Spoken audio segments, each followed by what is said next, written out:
آپ کو پتا ہے وہ حنفی پیش کرتے ہیں گھوڑوں کے دموں والی حدیث جو صحیح مسلم میں تشہد کے چیپٹر میں ہے, سنن ابی داؤد میں تشہد کے چیپٹر میں ہے, سنن نسائی میں تشہد کے چیپٹر میں ہے کہ سلام پھیرتے وقت صحابہ جو ہے وہ یوں سلام کرتے ہیں, یہ پکڑ کے رفع الیدین پہ لگا دیتے ہیں. تو پھر آپ لوگ کیوں گھوڑے کی دموں والا کام کرتے ہو عید میں اور وطروں کے اندر؟ ہم تو قائل ہیں عید میں بھی وطر میں بھی, اور پہلا کیوں کرتے ہو پھر؟ تو جس طریقے سے وہ آدھی حدیث بیان کرتے ہیں جابر بن سمرہ کی صحیح مسلم, میرا مسئلہ نمبر 70B سن لیں, رفع الیدین سے متعلق فرقہ وارانہ نظریات کا تحقیقی جائزہ.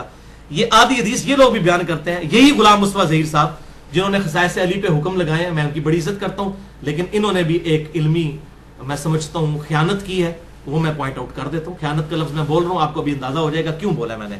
انہوں نے السنہ رسالے میں صحیح مسلم کا حوالہ لکھا ایک حدیث کا جو بخاری میں بھی موجود ہے, بخاری میں تو وہ الفاظ نہیں ہیں, لیکن انہوں نے حوالہ لکھا صحیح مسلم انٹرنیشنل نمبر کے مطابق 6488. جب مسلم کا آپ 6488 حوالہ لکھیں اور آپ آدھی حدیث لکھیں گھوڑوں کے دموں کی طرح حنفیوں والا آپ کام کریں تو ہم تو کہیں گے نا علمی خیانت ہے. آدھی حدیث لکھی کہ آپ صلی اللہ علیہ وسلم نے فرمایا میرے صحابہ کو برا مت کہو, اگر تم احد پہاڑ کے برابر سونا خیرات کر دو تو تم میرے صحابی نے جو ایک مد گندم 600 گرام آج کا آدھا کلو بنتا ہے اس کے آدھے کو بھی نہیں پہنچ سکتے. صحیح بخاری میں یہی الفاظ ہے, لیکن انہوں نے حوالہ دیا مسلم کا, بخاری مسلم کے دونوں میں ہے. انہوں نے چونکہ مسلم کا حوالہ دیا پھر حدیث آدھی لکھنا علمی خیانت ہے. صحیح مسلم 6488. پوری حدیث کیا ہے؟ پوری حدیث میں تو اپنا پھر مسئلہ کھڑا ہو جانا تھا نا. پوری حدیث یہ ہے کہ سیدنا خالد ابن ولید رضی اللہ تعالیٰ عنہ کا جھگڑا ہو گیا حضرت عبد الرحمن بن عوف سے, تو حضرت خالد نے جذبات میں آ کے عبد الرحمن بن عوف کو گالیاں دے دی. تو رسول اللہ صلی اللہ علیہ وسلم غصے میں آئے, آپ نے حضرت خالد ابن ولید کو ڈانٹ کر کہا کہ خالد تم اب بعد میں مسلمان ہونے والے یعنی جو لوگ ہو, کیونکہ خالد ابن ولید اس وقت مسلمان ہوئے جب اسلام کا گولڈن پیریڈ شروع ہو چکا تھا, اور عبد الرحمن بن عوف تو پہلے دن کا سپاہی تھا, اس نے تو حضور کے ساتھ مارے کھائی ہوئی تھی, مکی دور اور اتنا مشکل ٹف دور دیکھا ہوا تھا. تو رسول اللہ صلی اللہ علیہ وسلم کو اس احساس سامنے ہوا, خالد تو میرے صحابہ کو, حالانکہ خالد صحابی نہیں تھا. یہ ہے پوائنٹ کی بات, خالد صحابی نہیں تھا, اس کو کہہ رہے تو میرے صحابہ کو گالیاں مت دے, اور اگر اب تو احد پہاڑ کے برابر سونا بھی خیرات کر دو نا تم لوگ بعد میں مسلمان ہونے والے, تو میرے وہ صحابہ سابقون الاولون. اسی لیے میں نے وہ بتایا درجات ہے بھائی, سارے برابر نہیں ہیں. پورا اسی بھی تو میں نے لیکچر دیا, میں کہتا ہوں میری زندگی کا یہ top of the list lecture ہے, مسئلہ نمبر 96 عظمت صحابہ رد المنافقین اور سنی شیعہ اختلاف کا تحقیقی جائزہ. الحمدللہ اس میں بالکل ٹروتھ ریویل کر دیا کہ حق بات کیا ہے. الحمدللہ اس میں نے یہ پوری حدیث بیان کی ہے, اور میں نے بتایا کہ یہ دیکھیں پوری حدیث کیوں نہیں بیان کرتے کہ تعویل خاص میں رسول اللہ نے کس کو منع کیا کہ میرے صحابہ کو گالیاں مت دو, بعد میں مسلمان ہونے والوں کو کہا کہ تم نے ان کو نہیں دینی. عبد الرحمن بن خالد بن ولید تھے, وہ تو پھر بھی صلح حدیبیہ کے بعد مسلمان ہوئے, اور حضرت معاویہ کا مسلمان ہوئے فتح مکہ پہ. ان کو اجازت ہوگی کہ وہ گالیاں دیں اور دلوائیں حضرت علی پہ. عبد الرحمن بن عوف کے مقابلے حضرت علی کا مرتبہ دیکھیں کس لیول پہ. تو اس لیے چھپاتے تھے اندر کی بات ہو, میرے صحابہ کو گالی مت دو, میرے صحابہ کو گالی مت دو, اور بھائی پوری گال دسو مت رو. اور اس سے بھی بڑھ کر صحیح بخاری میں حدیث ہے مردوں کو گالی مت دو, وہ اپنے انجام کو پہنچ چکے. مرے ہوئے بندے کو گالی دینا یہ اس سے بڑا جرم ہے, اور حضرت علی کی وفات کے بعد ممبروں پر لعنت ہوتی رہی ہے. بولے اعوذ باللہ تعالی. بخاری اور مسلم کی وہ حدیث یاد کر لیجئے, اگر میری بیٹی فاطمہ بھی چوری کرے گی اس کے بھی ہاتھ کٹوا دوں گا. تم سے اگلے لوگ اسی لیے ہلاک ہوئے کہ اشرافیہ کے لیے اور قوانین اور غریب لوگوں کے لیے اور ہوتے تھے. یہ نہیں ہے کہ کوئی صحابی جو ہے اس کو اجازت ہے کہ وہ دوسرے صحابی پر لعنت کرے, اور بعد والے جو ہیں وہ اگر کریں گے تو ہم ان کو رافضی کہیں گے. بھائی قانون ایک ہوگا اسلام میں. اگر فاطمہ کی بات ہو رہی ہے باقی پھر کس کھاتے میں آ جاتے ہیں. تو یہ معاملہ بالکل الحمدللہ اس حوالے سے کلیئر ہے. یہاں پر میں انشاءاللہ تعالی وہ مسئلہ نمبر 102 کا ویڈیو کلپ بھی ڈال دوں گا, ہو از ٹرو شیعہ آف علی. میں اہل تشیع کو بھی کہوں گا کہ وہ بھی رافضی نہ بنے, وہ بھی صحیح منہج کے اوپر آئیں اور شیعہ علی کا شیعہ بنے, معاویہ کا شیعہ مت بنے. یہ حضرت میر معاویہ کے دور میں ہوتا تھا, ان کے سامنے ہوتا تھا, سنن نسائی الکبریٰ سے میں نے چیز ثابت کر دی ہے. اسی لیے میں کہتا ہوں رافضی جو ہے یہ شیعہ ہے معاویہ کے, ہم اہل سنت علی کے شیعہ ہیں الحمدللہ. ہو از ٹرو شیعہ آف علی مسئلہ نمبر 102 کا کلپ یہاں پر میں انشاءاللہ ایڈ بھی کر دوں گا, اور یہاں پر میں ایک آخری اعلان بھی کر دوں. یہ اکثر لوگ کہتے ہیں یہ معاملے ڈسکس کرتا ہے, اور بھائی میرے 200 سے زیادہ لیکچر ریکارڈ ہیں, ان میں سے صرف 11 لیکچر جو ہے نا حسینیت اور یزیدیت پہ ہیں. یہ تو ابھی آپ کی وجہ سے مجبوراً مجھے یہ 3-4 دینے پڑ رہے ہیں. 200 میں سے 11 کتنے پرسنٹ بنتے ہیں؟ 5%. 5% میرے لیکچر اس موضوع پہ ہیں, 95% اور موضوعات پہ ہیں. لیکن جس کی دم پہ جہاں پاؤں پڑتا ہے نا, اس کو تو یہی لگتا ہے نا, اب بریلویوں کو تو یہی لگتا ہے کہ گستاخانہ باتوں میں اس نے ہمارے بزرگوں کو رگڑ دیا, دیوبندیوں کو بھی یہ لگتا ہے, ان کے لیے تو یہی لگتا ہے کہ علی باتیں ہی ہمارے بزرگوں کے خلاف کرتا رہتا ہے, کیونکہ ان کے خلاف وہ ایک لیکچر بھی ان کے لیے 1000 کے لیے برابر ہے, 1000 کے برابر ہے. تو بھائی یہ میرے صرف 11 لیکچر ہے. mirza_95@yahoo.com پہ مجھے ای میل کریں, میں 11 لیکچرز کا مجھ سے لے لیں لنک, اور آپ ایمانداری سے سنیں. اور میرے یہ جو 4 ریسرچ پیپرز ہیں 5A, B, C اور D, یہ بھی ahlsunnatpak.com پر ریسرچ پیپرز والے پورشن میں موجود ہیں, آپ وہاں سے ڈاؤن لوڈ کر سکتے ہیں. صرف 5% لیکچر ہے. وہ کہتے ہیں جی ہر ٹائم ڈسکس کرتا رہتا ہے, ہر ٹائم کدھر ہے؟ 200 لیکچرز میں سے 5% ہو, آپ تو دوبارہ ہونے بھی نہیں ریکارڈ. یہ تو وہ اس کی پرسنٹیج بڑھتی بڑھتی اس کی 1% رہ جائے گی جب وہ 300-400 ہو جائیں گے. بہرحال یہاں پر میں ایک حدیث ضرور بیان کروں گا کہ ہمارے محبوب امام کائنات سید الاولین والآخرین شفیع المذنبین رحمت للعالمین سیدنا و مولانا امام اعظم محمد رسول اللہ صلی اللہ علیہ وآلہ وسلم نے اپنی وفات سے تقریباً 2.5 سے 3 مہینے پہلے ایک خطبہ دیا جو اہل سنت اور اہل تشیع کے ہاں کامن پایا جاتا ہے. اس حدیث کو غدیر خم کی حدیث کہتے ہیں. اہل سنت کے ہاں 4 حدیث ہیں اوپر تلے صحیح مسلم میں. انٹرنیشنل نمبر کے مطابق فضائل علی والے چیپٹر میں صحیح مسلم میں 6225, 6226, 6227 اور 6228 4 طرق امام مسلم رحمہ اللہ تعالی فضائل علی والے چیپٹر میں لے کر آئے. غدیر خم کی حدیث کہ آپ صلی اللہ علیہ وسلم نے حجۃ الوداع سے واپسی پر 18 ذوالحجہ کو خم نامی گاؤں میں پانی کے لیے پڑاؤ کیا, اور آپ صلی اللہ علیہ وسلم نے کنکلوڈنگ گفتگو وہاں پر کی. آپ صلی اللہ علیہ وسلم کے لیے اونٹ کے پالان کا ممبر تیار کیا گیا. آپ صلی اللہ علیہ وسلم نے صحابہ اکرام کو مخاطب کیا اور کہا کہ اے لوگوں آگاہ ہو جاؤ, میں بھی ایک انسان ہوں, قریب ہے کہ اللہ کا قاصد یعنی موت کا فرشتہ میرے پاس آئے اور میں اس کی دعوت قبول کر لوں. ہر شخص نے دنیا سے جانا ہے, میں نے بھی جانا ہے. میں اپنے بعد تم میں 2 بھاری چیزیں چھوڑ کر جا رہا ہوں. ان میں سے پہلی چیز اللہ کی کتاب ہے, اس میں ہدایت ہے, اس میں نور ہے. تم اللہ کی کتاب کو پکڑو, اپنا تعلق اس کتاب کے ساتھ مضبوط کرو. اللہ کی کتاب اللہ کی رسی ہے, جو اسے پکڑے گا ہدایت پر ہوگا, جو اسے چھوڑ دے گا گمراہ ہو جائے گا. وَاعْتَصِمُوا بِحَبْلِ اللَّهِ جَمِيعًا وَلَا تَفَرَّقُوا, یہ ہے اللہ کی رسی. اور پھر زید ابن ارقم کہتے رہے آپ صلی اللہ علیہ وسلم ہمیں ترغیب دلاتے رہے اللہ کی کتاب, اللہ کی کتاب, اللہ کی کتاب. اس کے بعد آپ صلی اللہ علیہ وسلم نے ارشاد فرمایا دوسری چیز بھاری چیز میرے اہل بیت ہیں. میں اپنے اہل بیت کے معاملے میں تمہیں اللہ کا خوف دلاتا ہوں, میں اپنے اہل بیت کے معاملے میں تمہیں اللہ کا خوف دلاتا ہوں, میں اپنے اہل بیت کے معاملے میں تمہیں اللہ کا خوف دلاتا ہوں. لیکن امت نہیں ڈری. اور یہ حدیث ہے صحیح مسلم میں, جو اہل سنت کے بڑے بڑے علماء کو بھی نہیں پتا کہ صحیح مسلم میں یہ 4 حدیثیں ہیں. کیوں؟ ان کو وہ حدیث بتائی جاتی ہے جو ہماری مین سٹریم کی کتابوں میں بھی نہیں ہے, باہر ہے, المستدرک للحاکم میں. اس سے بہت کمزور درجے کی روایت ہے, حسن درجے کی ہے, اس سے بہت کمزور ہے وہ. یہ تو مسلم کی حدیث ہے. انٹرنیشنل نمبر کے مطابق المستدرک للحاکم میں کتاب العلم چیپٹر میں 318 نمبر حدیث کہ میں اپنے بعد 2 ایسی چیزیں چھوڑ کر جا رہا ہوں جن کو مضبوطی سے پکڑ لوگے کبھی گمراہ نہیں ہوگے. ایک اللہ کی کتاب اور دوسرے اس کے رسول صلی اللہ علیہ وسلم کی سنت. یہ حجۃ الوداع پر آپ نے فرمایا تھا, لیکن یہ اس کے بھی بعد کا خطبہ ہے, اس کو بھی سپرسیڈ کرنے والا, جو صحیح مسلم میں ہے کہ کتاب اللہ کو پکڑنا اور اہل بیت کے معاملے میں اللہ سے ڈراتا ہوں, ان کے ساتھ اس نے سلوک کرنا.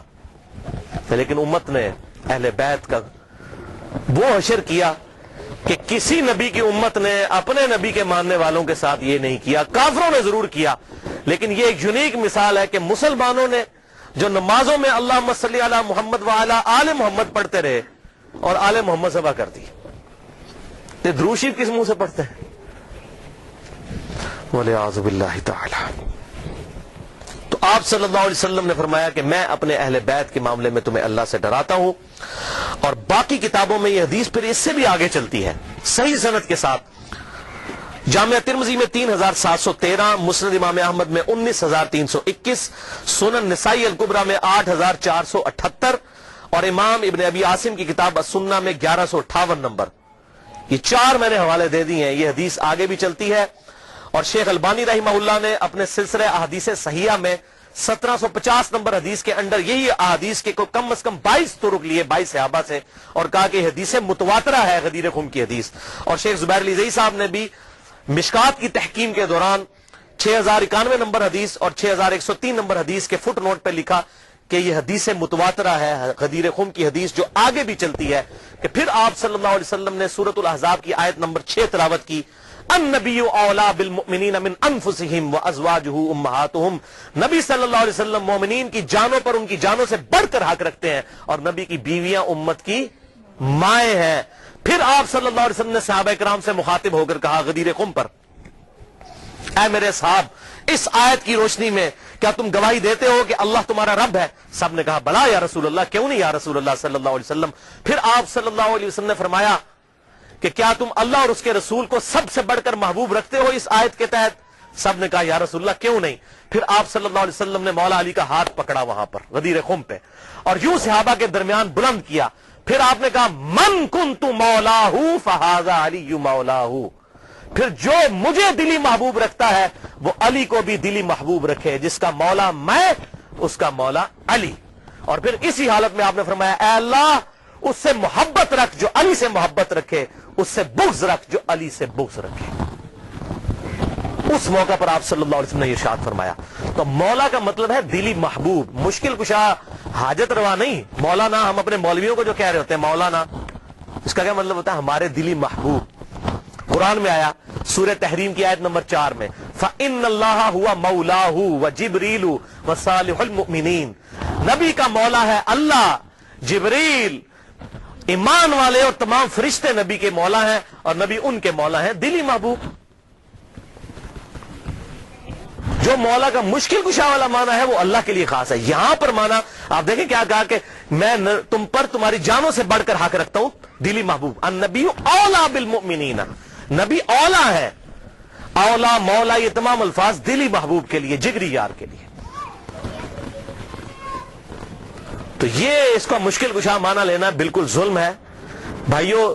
قرآن پاک میں واضح طور پر آیا ایاک نعبد و ایاک نستعین، اے اللہ ہم صرف تیری ہی عبادت کرتے ہیں، غائب میں مدد کے لیے صرف تجھی کو پکارتے ہیں. یہ تو جھگڑا ہی نہیں ہے کہ سیدنا علی رضی اللہ تعالیٰ عنہ کو اختیار ہے یا نہیں. مولا علی کو اختیار ہو، شیخ عبد القادر جیلانی کو اگر اختیار ہو تب بھی ان کو غائب میں دعا کے لیے نہیں پکار سکتے. مولا علی اپنی نمازوں میں اللہ کو پکارتے تھے. مولا علی کا ماننے والا وہی ہوگا جو مولا علی کی سنت پر عمل کرتے ہوئے اللہ کو پکارے گا، یا حی یا قیوم برحمتک استغیث، حسبنا اللہ ونعم الوکیل، لا الہ الا انت سبحانک انی کنت من الظالمین. بارش کون برساتا ہے؟ اللہ. ڈیوٹی کس کی ہے؟ فرشتوں کی. تو بارش فرشتوں سے مانگیں گے یا اللہ سے؟ اللہ سے.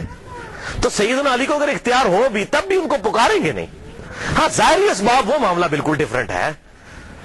میں آپ کو کہتا ہوں مجھے پانی پلا دے، بالکل ٹھیک ہے، لیکن آپ وہاں بغداد میں دفن ہے، بغداد میں بھی قبر میں، اور کہتے ہیں میں آپ کو کہتا ہوں مجھے پانی پلا دیں، وہی بات وہی جملہ صرف کوآرڈینیٹس فریم آف ریفرنس بدلنے کی وجہ سے غائب میں پکارنا ہو جائے گا. اور غائب میں پکارنا عبادت ہے، اور عبادت جو ہے وہ اللہ کے ساتھ خاص ہے. اسی لیے قرآن میں کہا گیا ایاک نعبد، اے اللہ عبادت بھی تیری کرتے ہیں، و ایاک نستعین، اور غائب میں مدد یعنی دعا کے لیے اپروپریٹ ٹرانسلیشن ہے ایاک نستعین کی، دعا تجھ سے کرتے ہیں. دعا ہوگی اللہ سے. بہرحال اسی حدیث غدیر خم کی حدیث کی سپورٹ میں صحیح مسلم میں کہتا ہوں بڑی اسٹانشنگ حدیث ہے، جو مولا علی نے صفین کے مقام پر جب تحکیم کا ایشو اٹھنے والا تھا اس وقت اصحاب کو جمع کر کے کہا.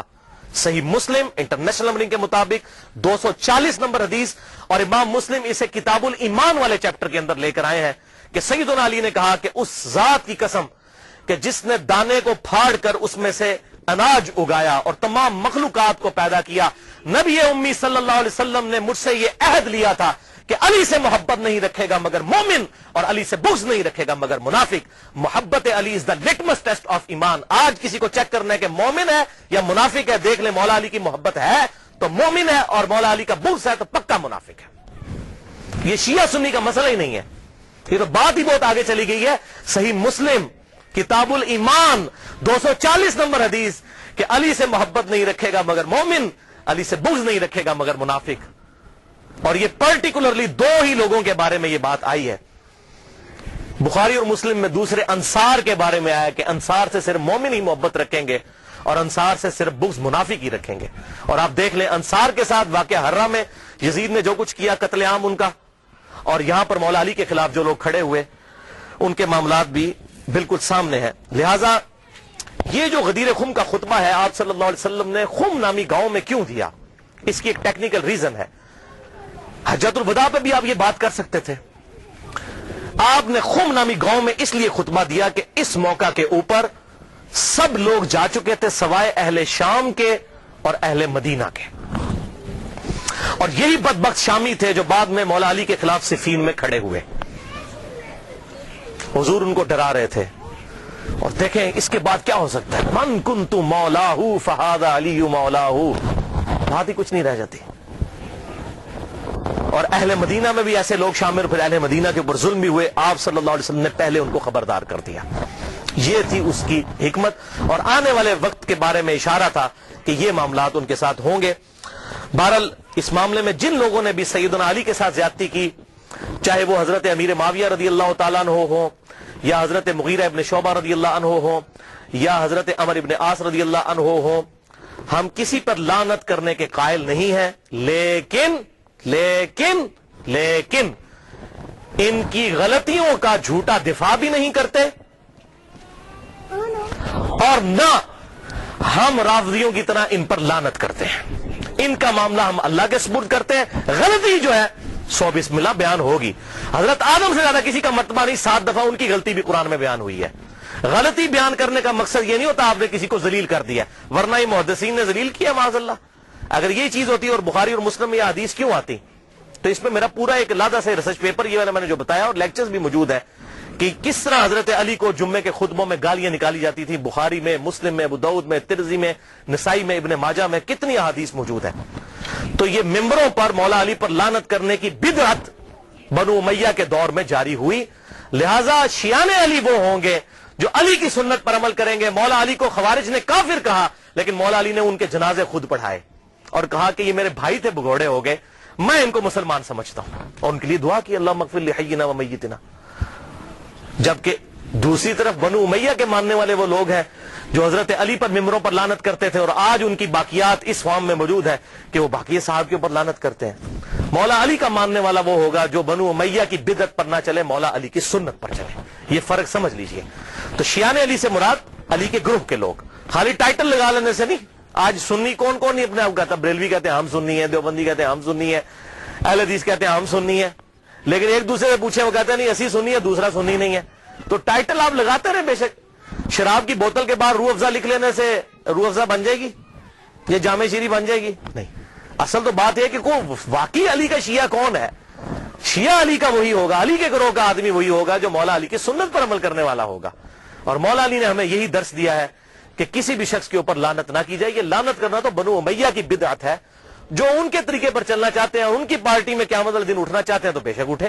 ہم تو مولا علی کے ساتھ ہیں، دنیا میں بھی انشاءاللہ اور آخرت میں بھی انشاءاللہ مولا علی کے ساتھ اٹھائے جائیں گے انشاءاللہ تعالی، اور اہل بیت کے ساتھ. اللہ تعالیٰ سے دعا ہے جو حق بات میں نے کہی اللہ تعالیٰ ہمارے دلوں میں راسخ فرمائے. اگر جس بات میں میرے منہ سے کوئی غلط بات نکل گئی تو اللہ تعالیٰ ہمارے دلوں سے محو کر دے. ہمیں کتاب و سنت کی تعلیمات پر عمل کر کے دوسرے بھائیوں تک پہنچانے کی توفیق عطا فرمائے. سبحانک اللہم و بحمدک، اشہد ان لا الہ الا انت، استغفرک و اتوب الیک، وما علینا الا البلاغ المبین.